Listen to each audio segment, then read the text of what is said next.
This is the day that the Lord has made. Let us rejoice and be glad in it. Wow, we're not in the church sanctuary. In fact, welcome to the Johnson household.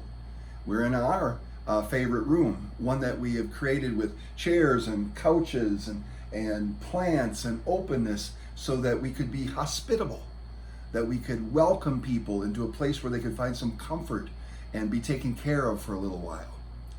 Now, I tell you what, the reason we're doing this is because you do know someone who has COVID. I've probably heard that many times throughout this whole thing. Well, I don't know why we have to follow rules. I don't know why we can't go back to church. I don't know why we have to do this because we don't know anybody. I don't know anybody. Well, unfortunately, Vicky, way back in late March and early April, we think she had it. We ended up quarantining ourselves by the doctor's orders for 17 days where we didn't do anything. And she got through it. Well, a few days ago, it was bad enough it had come back to where we had to call the doctor, and this time they had her come in to actually be tested. But they came to us in the car and did it outside because they didn't want her going in any building. And they told us both until the tests come back, which will be in a few days, that we're housebound again, we're homebound. But that's important, and I bring that up not to do a commercial for should we be in church or shouldn't we be in church. That's not what I'm talking about. What I'm talking about is this gospel lesson. Let me read it to you. We're in Matthew chapter 10, verse 40. He who receives you receives me, and he who receives me receives him who sent me. He who receives a prophet because he is a prophet shall receive a prophet's reward, and he who receives a righteous man because he is a righteous man shall receive a righteous man's reward. And whoever gives to one of these little ones even a cup of cold water because he is a disciple, truly I say to you, he shall not lose his reward. Do you hear that? God is telling us plainly, he is telling us crystal clear that the heart, the very heart of discipleship is hospitality. Now, normally, like I say, Vicky works so hard. I'm not going to take any credit for this. I don't.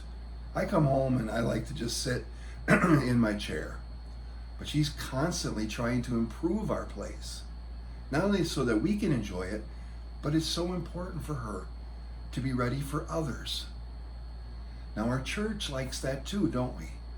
We like the gathering, the fellowship that happens when we're in the sanctuary together. I understand why we miss it, because it's at the heart of everything. But what about Monday through Saturday?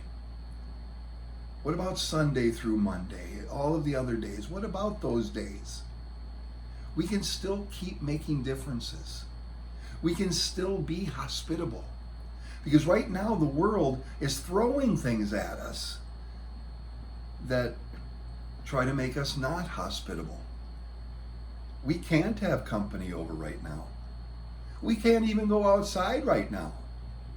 Our beautiful place of welcoming has become like a prison. We don't get to do the things we want. But you know, it's not just COVID that does that. Our attitudes do it as well. If we have anger towards someone, we don't welcome them into our house. How many Christmases have I heard about where you didn't invite a relative because you've been fighting for 15 years? What about school problems? What about inviting someone to go to the game with you, the high school game with you, but no, you don't because they didn't give you an answer on a test or something. So you shut them out and you block them out. Our attitudes are what get in the way of our hospitality. And it's not right. God did not call us to be that way. In fact, one of the better stories that I remember in the Bible is Abram and Sarai. Remember? They were out in their tent.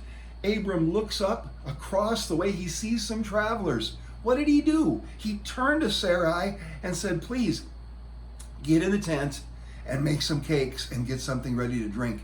While he gets up and he goes running after those to invite them into his place. It would have been so bad for him not to have done that. He was being a disciple of his God. He was being welcoming. He had things prepared and ready. That's what we're called to do. Even if we're trapped inside of our house, phones still work. You know, you still can get a hold of people. You still can be nice to people if you are out in that world. And even if you don't get to gather for an hour on a Saturday or a Sunday, you've got the whole rest of the week to make a difference. You won't lose your reward. God will remember these things, and he will help you with them. That's why we were given the Spirit. Now, I do apologize on the one hand that this isn't the best sermon, probably. I really kind of don't feel good myself. And it's weird to be in my own home with the dogs locked in the bedroom and phones going off, trying to concentrate. But you know what? Those are exactly the things. How was that for on cue, huh? But those are exactly the things we're talking about. If you get distracted, it is awful hard to do what God has asked for you to do.